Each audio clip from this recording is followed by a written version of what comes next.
Hello and thanks for joining us in Chicago tonight. I'm Joan Hernandez. Brandis Freeman has the evening off. Here's what we're looking at. The head of Chicago's police department is retiring this week. What's the process like for replacing him? In just 6 months, we have reduced domestic murders by 53% and doubled the rate at which protective orders have served. And a task force details the challenges facing domestic violence survivors in Cook County. First off tonight, the summer heat is moving in and Chicago officials are asking residents to prepare. Temperatures are expected to climb into the mid-90s this week with high heat conditions Tuesday and Wednesday. The city is reminding residents to stay hydrated, check on neighbors, and use cooling centers available across Chicago. And the Chicago Fire Stadium project is moving forward today after a city council committee okayed a $425 million to subsidize the project. The area's tax increment financing, or TIF districts, will be used to subsidize a 22,000-seat stadium located in the South Loop. The stadium itself broke ground back in March, 6 months after City Council gave it the green light, indicating the subsidy was a foregone conclusion. The funds will be used to connect the stadium to the city street grid, repair the river wall, improve nearby metro tracks, and fund an underground parking garage. According to the plans, a public plaza will be built on top of the garage, and 6 acres of parkland will be open to the public. A final vote by City Council is set by Wednesday. There's a new 4-legged member of the Cook County State's Attorney's Office. Today, State's Attorney Eileen O'Neill Burke swore in Ruthie, a 2-year-old golden retriever, as the newest court facility dog. Ruthie will provide support to victims and witnesses in cases involving domestic violence, sexual assault, and abuse. She's the second comfort dog in the program following months of specialized training. These animals can make some of the worst days of people's lives just a little bit easier. But we have also seen a huge benefit for our own employees. Being a Cook County State's Attorney is not a job for the faint of heart. And we're back with more right after this. Chicago Tonight is made possible in part by the Alexandra and John Nichols family, the Polk Brothers Foundation, and the support of these donors.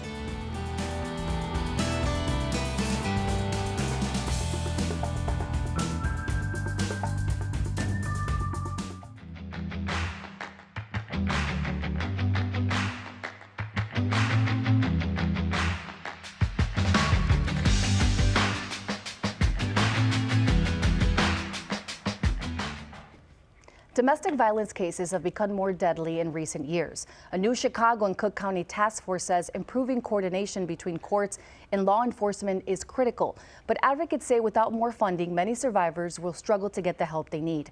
Joining us now to talk about this is Cook County Commissioner Donna Miller, whose district includes parts of the south and southwest suburbs.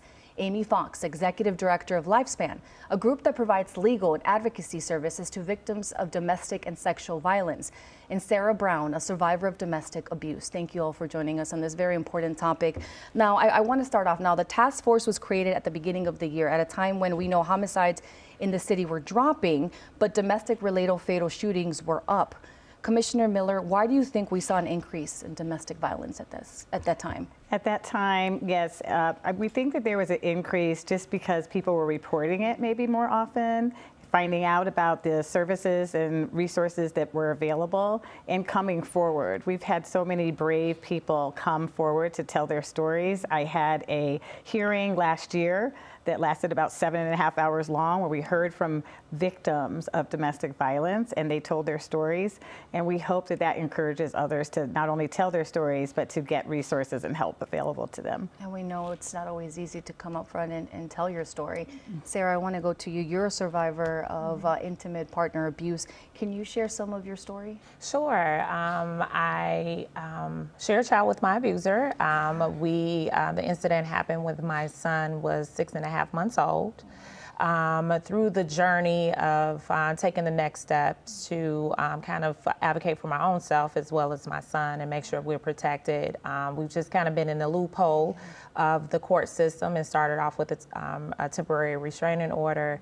my permanent restraining order was declined, and then when the battle within the domestic relations court started, that has been ongoing for 9.5 years. Wow, it seems like there were hefty challenges along the way. Yes, it has been. And I want to talk about the task force report. One of the overarching conclusions is that there's no single agency responsible for protecting survivors. Once they enter the system, they could be interacting with a variety of local police, sheriff's office, state police, multiple courts. Miller, what's the impact of that fragmentation for victims? Well, that's one of the biggest issues that we've heard from victims. They don't know where to go. And they don't have all the same resources at all the courthouses that are here in Cook County. That's what we want to streamline. We want to make sure not only is there transparency throughout the courts, but we also want to make sure victims, no matter where they go, they can get help, they can get questions answered, and they have people on site to answer those questions when you come into court. It takes a lot to get yourself there and bring your children with you and bring your family with you. And we want to make sure when they make that brave step that we're there to help. Sarah, did you feel that? Did I feel the assistance? No, it was a very lonely journey. I actually filled out my own paperwork. I did not get any assistance when I initially filled out for my restraining order. Even throughout the domestic relations court system, that process was very hard to navigate alone. And so for me, it was kind of like, okay, well, I feel like I'm re-victimized through this whole entire process again, something that I didn't think was even possible. How essential would you say is the task force?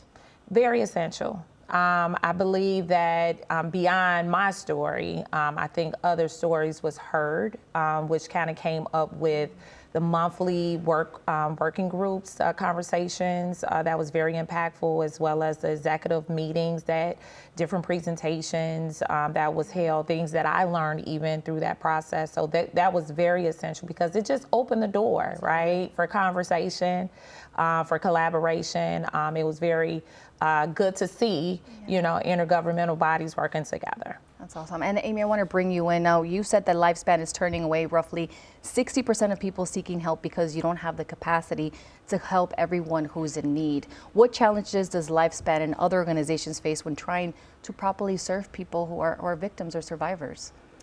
Sure, yes. When people request legal services from Lifespan, because we represent survivors in family law and immigration, about 60% of the people who request services, we don't have the capacity to serve them. So we don't have the capacity because we don't have the funding.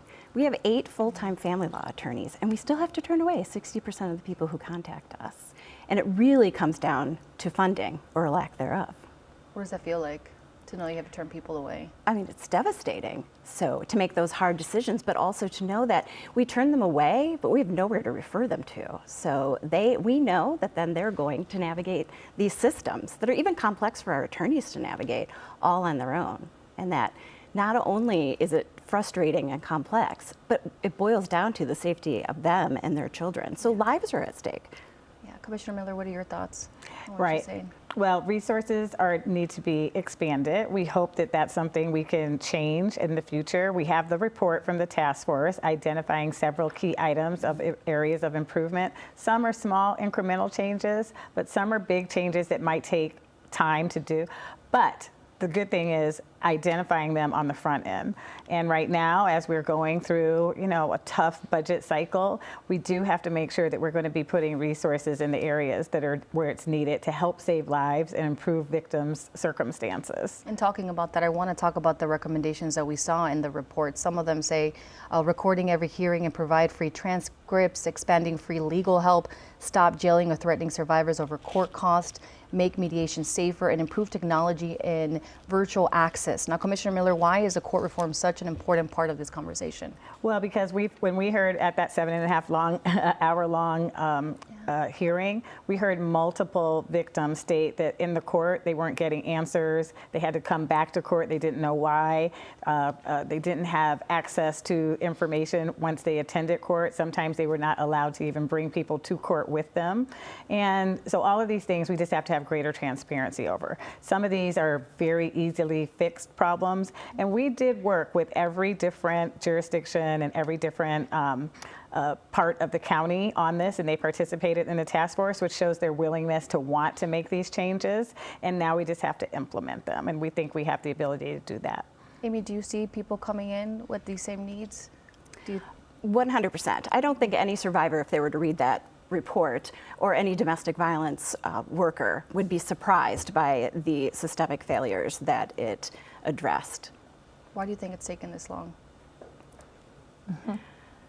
I think that really people think that there may be a quick fix. They want immediate results. I mean, this is a complex, multi-system, really crisis. And there is no one easy fix. It takes a combination of committed, meaningful systemic change, but also, while that change is taking place, that survivors have services so that they can continue to seek safety while the systems correct themselves. And Sarah, you mentioned it a little bit, but you have an active case of domestic relation court for 9.5 years now. What's been keeping you at court for nearly a decade? A lot of the rotation of judges. I've had a total of 8 appointed judges to my case. It has been the lack thereof of the court reporting, which now each time a judge is appointed, they're trying to figure out what's my case. That was definitely turbulent, as well as attorney fees. So individuals that are attorneys that's appointed on the case for GALs, as well as child representatives. A lot of that proponent is related to fees that then, is very problematic for me being a pro se litigant in my case. How frustrating is that for you? Very frustrating. Would you say that's a reality for many others as well? Absolutely. And being continuously threatened with jail time for not paying these costs. I would have no idea about that. Probably the average person has no idea that you have to go through that. Yes. You already went through Correct. abuse, so I can imagine having to go through that is even harder for you. Exactly. It's a complete horror movie. And so for me, throughout the, I can't even pinpoint from the recommendations. I think the biggest thing for me is the transparency piece, and getting the court recordings in domestic relations. It's in eviction court. It's in other courts, so having that available, I think will help also just kind of overall attention to what's happening in the courtrooms. Of course. Is very important. And Commissioner Miller, the task force touts that within 6 months of its initiation, domestic violence murders have decreased by 53%. What do you attribute that decline to? Well, we attribute that decline basically to higher engagement from the different departments. They have more knowledge, they're focused on it now. And so if we can do that in a 6-month time period, imagine what we can do with better resources, greater transparency, more focus over a longer period of time, and make it consistent. We don't want to have just a 6-month fix. We want to have a consistent fix that lasts throughout time. And Amy, as you mentioned, there's so much yellow tape victims and survivors have to jump over just to receive the help that they need. How is your work impacted by those barriers? Well, our work is impacted every single day because we're committed to helping survivors. And so we have to turn away survivors because we are spending our time unnecessarily navigating those systems on behalf of our clients. So the longer it takes, the more barriers we have to try to overcome, the more systems that we have to try to integrate. It's time consuming. So we could help so many more survivors if things were more streamlined and people were held accountable. There was transparency. Sarah, do you believe we're going in the right direction? Absolutely. I think the conversations continuously happening, coverage, I think to date, I had not even seen this amount of coverage about the topic. So I'm hopeful that, these conversations are being had amongst the journalists locally, because this is something that I think silently people that are battling, within this court system, is giving them hope. It's giving me hope. What keeps you, strong? The individuals that I've talked to, people that has inboxed me, people that has followed up, because we spoke with several survivors early on, and just them saying, thank you, Sarah, for being our voice. How does that make you feel? I'm whole. Last week at the hearing for the city of Chicago, it was just like a chapter kind of closed.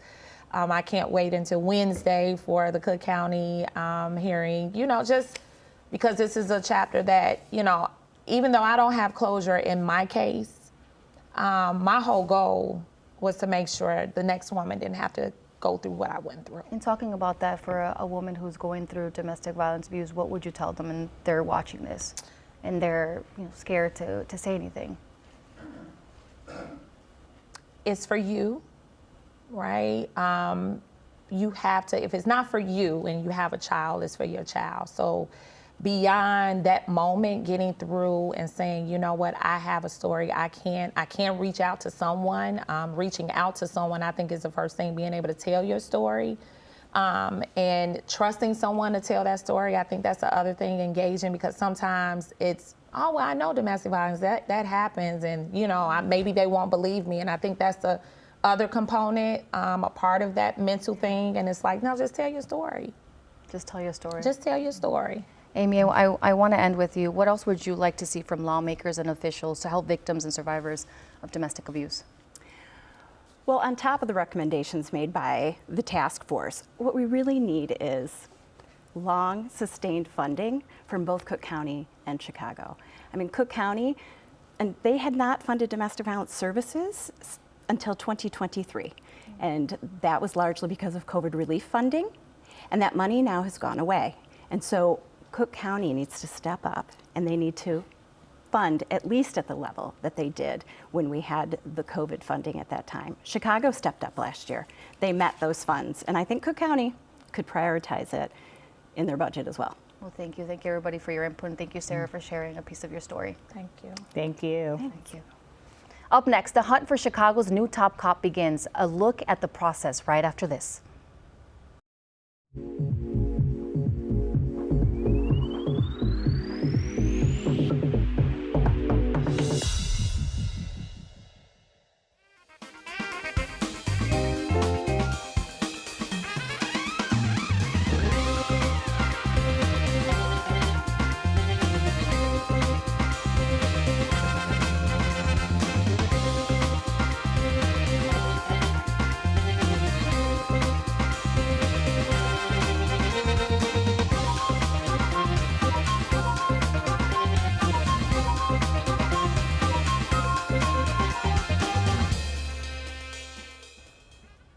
The search for a new top cop is on. That's because Chicago Police Superintendent Larry Snelling is retiring this week after a 30-year career with the force, including 3 years leading the department. His selection was the first to involve the Community Commission for Public Safety and Accountability, or CCPCA, a civilian body established to provide oversight of the police. Now, joining us now with the commission's president, Ramel Terry. Thank you for joining us, Terry. I want to start off, as we know, Superintendent Snelling, his last day is this week. I want to ask you, looking back on his tenure, how would you assess his leadership, and what do you see as his biggest accomplishments? Yeah, I would say one of our shared priorities when we think about Superintendent Snelling has been strengthening relationships between the police department and the city's district counselors. We've passed policy that allow for that to be so. And as well as under Superintendent Snelling, we've seen more consistent engagement between district commanders and district counselors, which is a very important piece, as well as the wider community. And as you already know, every year, we as a commission establish certain performance goals for the superintendent, and Superintendent Snelling has always really embraced that process and has always made himself available publicly to discuss the progress on them. So those are things that we really find very important and some of the biggest accomplishments, as well as a lot of the success that we've heard around his ability to complete portions of the consent decree. What would you say are some unfinished challenges? I would say that this is the city of Chicago. We are the third largest city in this country and the second largest police department. And so when we think about policing in this country, the next superintendent will be asked to do a lot at once. You have to focus on reducing crime. You'll have to continue police reform. You'll have to build trust with communities, as well as lead a department of thousands. So we're really just looking for someone who can balance all of those things, because that is the nature of the job.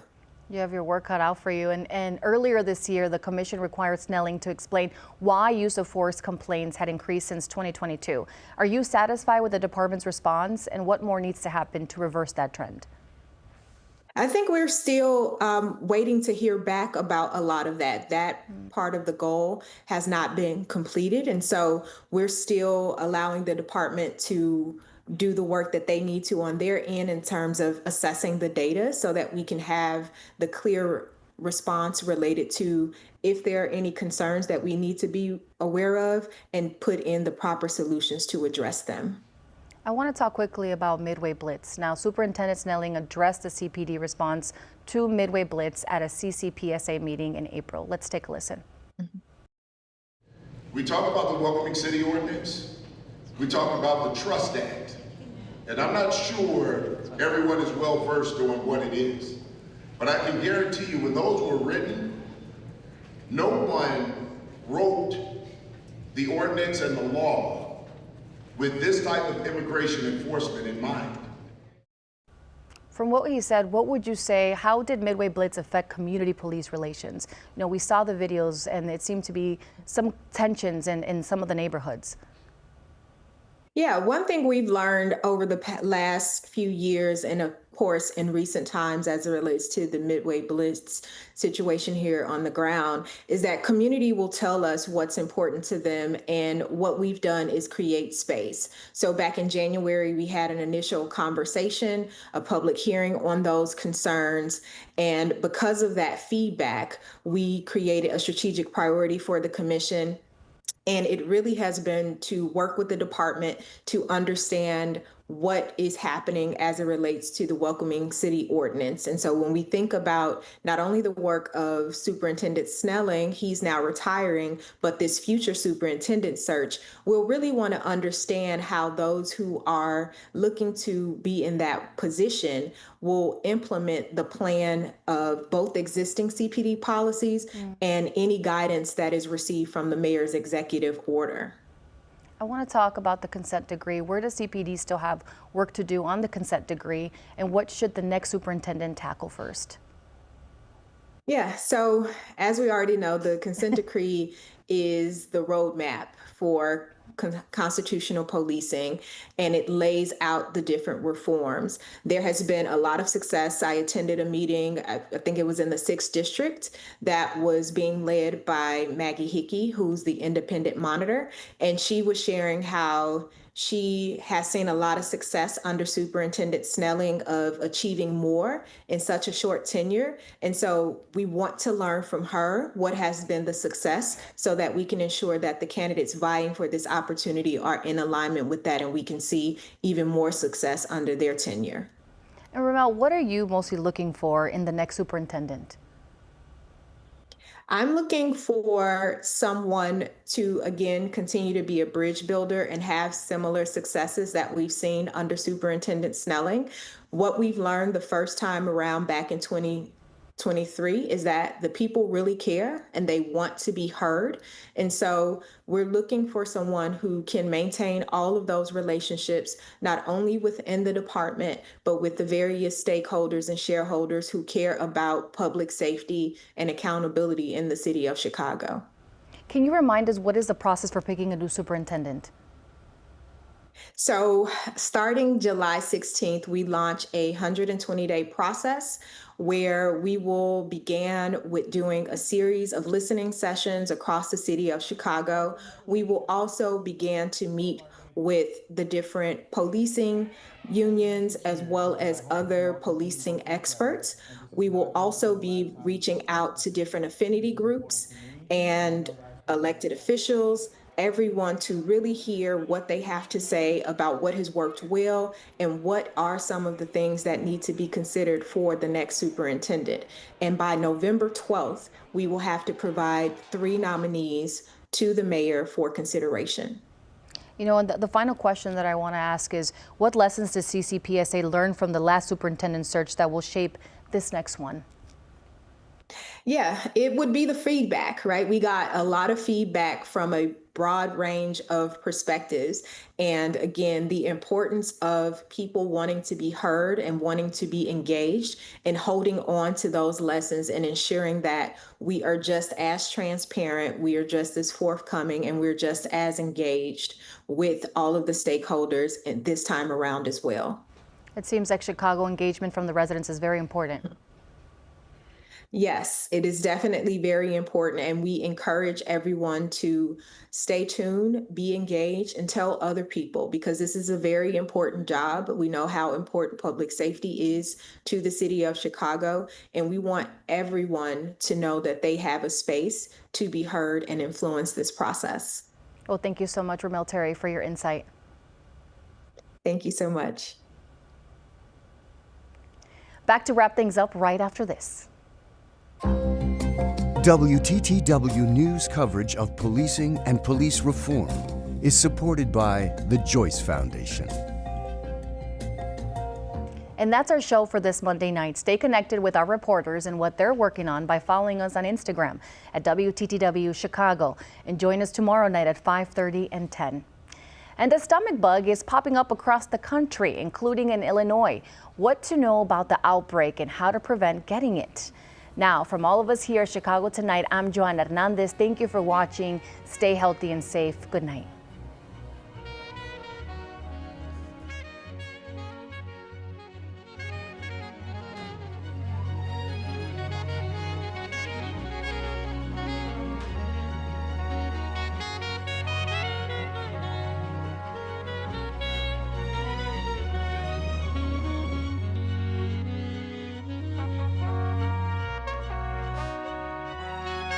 Closed captioning is made possible by Robert A. Clifford and Clifford Law Offices, a Chicago personal injury and wrongful death firm that contributes to public safety policy and guidelines.